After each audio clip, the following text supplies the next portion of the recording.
Hi, it's Alexis Hasselberger, time management and productivity coach. Do you find that you are approaching kind of the slower season in a lot of workplaces as we near the end of December? That tends to be a little bit of a lighter period, a little bit of a slower period.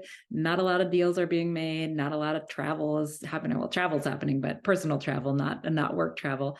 There is just, people are out of town. There's just not quite as much of that go, go, go, go, go, go, go that we're feeling the rest of the year. Or if that's not December for you, I bet there is some time of the year when your workload is just a little bit lighter than it is during the busy seasons. Most people have sort of this, wave of busy seasons and a little bit more of a slow season.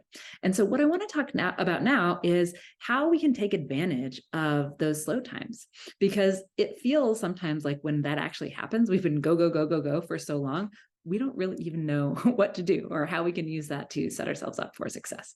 So I want to give you just some ideas of things that you could do during these slower periods to set yourself up for success for when things get busier again, because that will happen. That is coming, right? That is coming, and it is coming soon.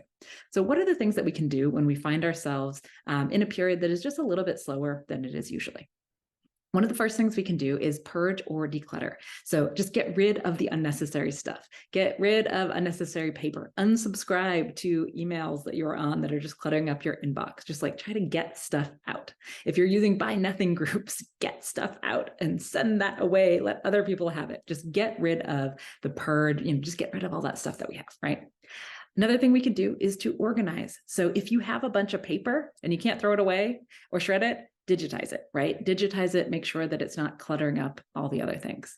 If you have a messy digital files, now might be the time to put some organization or structure around them.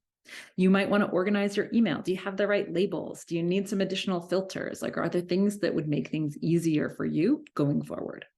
You can organize your information around performance reviews, right? A lot of people are having performance reviews in January or maybe even in later December.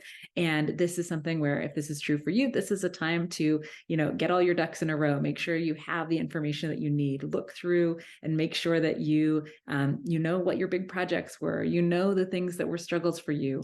If you have teammates that you're doing reviews for, then get that stuff into order so that you're ready to go when that time comes. You might also have a backlog of things going on that you didn't have time to do when things were really busy. And so this could be another time to tackle that stuff. So one of those things is getting to inbox zero. I know this is something that seems out of reach for a lot of people, but it's something that all of my clients learn to do. And I can give you a quick, dirty process right now to make it happen. So what you can do if you want to get to inbox zero is you are going to pick a time in the past. Maybe it's a week ago, maybe it's a month ago, maybe it's 2 weeks ago, I don't know, whatever you're comfortable with. And you are going to move or archive, depending on what email provider you're in. If you're in Gmail, you're going to archive it. If you are in Outlook, you are going to move it into an old emails folder. Everything before that date. Yes, everything before that date. If you are afraid that you've missed something, don't worry, you have already missed it. Nobody's expecting a response to an email that they sent you 3 months ago. They're just not. They will email you again if they need it. So you're going to move all that stuff over until you have a reasonable amount of stuff left in your inbox. And then you are going to tackle what's left in your inbox using the one-touch rule.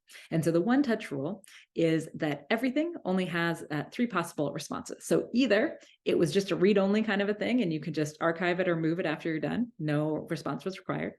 If you do have a response and it requires a response and you have that right now, or you can find the answer within a few minutes, great, respond, get it out of your inbox.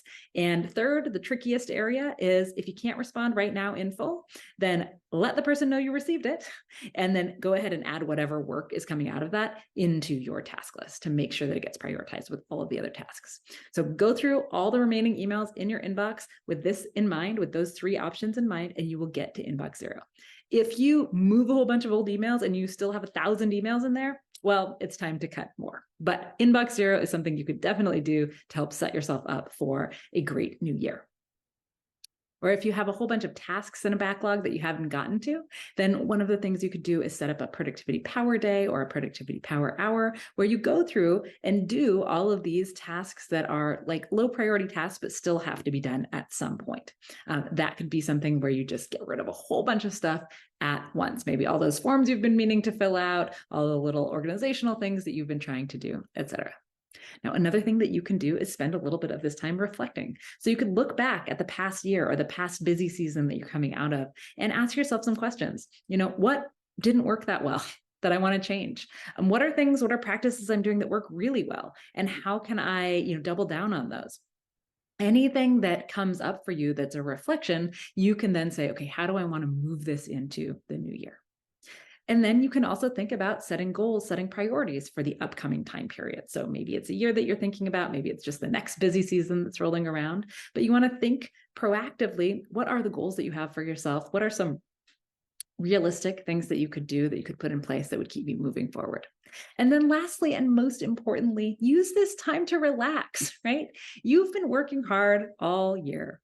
Use this time to relax, right? We have this tendency where we're like, well, I'm supposed to work 40 hours a week. And, this week, I don't have enough work for like 34 hours a week. So I'm feeling really bad about it. Think about all those weeks you worked 60 hours, right?